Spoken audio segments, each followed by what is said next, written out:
What's up, you guys? Slim here with another video, and here to do the updated version of The Good, the Bad, the Yu-Gi-Oh! On Madolches. And it's all because of this little card right here, Madolche Angeli. Since its release, this card has just made the deck absolutely insane. It's been topping countless times. It's won some events. It's just done wonders for the deck since this card came out. Madolches has always been, to me, a very odd deck, a very weird deck. I think when it first came out, the fact that the monsters never really died, they went back to the deck, they got shuffled back into the deck, that it was just so, weird to me. It was like, okay, you never really destroy any of their monsters. They're constantly coming back. They have a Stratos that searches out, constantly, and it was kind of insane. Like I kind of just threw it to the side and didn't really pay attention to it. And from multiple events, I've played against this deck a lot. Like I played against this deck a lot more than I thought I ever would. Um, I think so far I had lost to like two Madolche and I beat I think six. Yeah, I think I played against it like 8 times. And I remember when I lost to it, it just literally like Tiramisu literally just ruined my world. It was literally like, oh my god, that card is so freaking good. It doesn't target. It just makes your day horrible. And I've done a lot of testing against the deck, over the months that it's been out. And now with Angeli, the deck is absolutely insane. This is a Lone Fire Blossom. This card is absolutely crazy. And I guess like I'm getting into the good part is the fact that the good part of this video is that Madolches, they never die. They constantly, circulate themselves. Angeli is absolutely insane, giving the deck the ability to just go Angeli Hoot Cake, do like some crazy shit, and the fact that you know they have a Lone Fire Blossom. I mean, I don't know how much better I can put it. They have a Lone Fire Blossom. Hoot Cake is awesome. Besides the fact that he's pancakes, he's awesome. He wears a little hat. That's a pancake with butter. That's freaking awesome. The deck is just really good, and now it's really getting into the top tier. It's definitely one of the top tier decks that people are running around using, so I really like it. Kind of ignore, like I've said in the videos before, don't pay attention to the fact that there's 3 cats and 3 message gelato, because some people I know cut this card to 2. They said drawing it is terrible. I know some people drop the cat to 1 or 2. Some builds I've seen do run 3. They maxed out on all of them, running all of the Madolches at 3 each, so I'm not sure if that's right, but this is just what I'm going off of. And then, of course, they have a great field card. The fact that it gives it a 500 boost is kind of crazy. I think a lot of people always forget that Chateau does really cool things, but it also gives them a 500 boost. It makes all these monsters pretty big.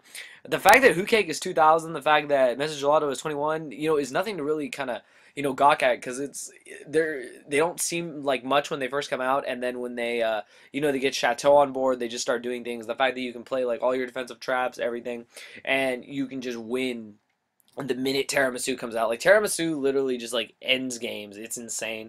The card's so good. With Chateau, it's 2,700, very hard to get over. And the fact that the deck just everything works together so well. I really like that about the deck. Now, what's bad about the deck? What's bad about the deck? I've heard this multiple times, and I hope people will comment in the comment section below to clear this up.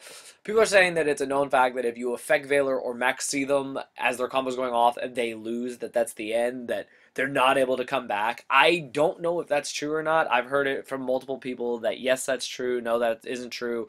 It depends on when they Veiler. It depends on when they Max C. It just depends on multiple factors. So I'd like in the comments below for someone to let me know if that's true or not. And I guess what else is bad? I thought like originally like, oh, if you deck dead them, they're done. Like everything loses, but they just go back to the deck, or if Chateau's on board, Ticket's on board, stuff goes back to the hand. Like it's crazy. I guess that's the main thing that's bad from what I've heard, is that if you Veiler or Max see them or negate their effects, obviously the deck's gonna lose. But if you stop them at a certain point, that the deck cannot recover. So I guess that's what I'm saying. Is I'd like people to clear that up for me if that's true or not. And then the Yu-Gi-Oh part. My favorite part about this video is that when you lose to this deck, you just got beat by desserts. That is just like insane. Like you just got beat by freaking pastries and pancakes. That is crazy. You also got beat by an awesome little cat. So the fact that you can say I won a regional, I topped a regional, I won a YZS, I topped a YZS with Dessert.Deck is just an amazing feeling. I love it. I know it's totally silly for it to be the Yu-Gi-Oh part, but I don't care. I think that is just awesome. You just be like, I won with desserts, suck it, like it's crazy, like that's just awesome. And I think another thing that you get about this deck is to see its evolution since it first came out. Since like the first time it topped, a lot of people didn't know, what the deck did. I myself didn't know what it did, and to see its progression over the last couple of months to where it is now in the top tier status is really, really cool to see that a deck that started out basically off the radar has become one of the most played decks in the format. So that's the video. Good, bad, and Yu-Gi-Oh on the upgraded Madolches. Again, from now on, I'm leaving these open to discussion since I've just gotten back into the to playing again and doing research again. I'm really rusty. I don't know everything there is to know about Madolches. I barely know anything, so that's where I'm turning to you guys. In the comments below, let me know your opinion. What's good about it? What's bad about it? What's Yu-Gi-Oh about it? Do not say yes. You can say desserts. I was gonna say don't say desserts. That's my thing, but go ahead. They're freaking desserts. They're freaking jelly on pancakes. It's freaking awesome. And that's all I gotta say. I hope you guys enjoyed this video. It's totally silly, but I think this deck is just awesome, and I hope to see a lot more good things come from it in the future. Another Yu-Gi-Oh thing, you can play the freaking hands in the deck. You put the hands in any deck, but the fact that you can play Madolche hands is crazy, so that's cool too. But yeah, that's all I gotta say, guys. I hope you enjoyed it. Thumbs it up, and I'll see you guys in the next video. Thank you for watching.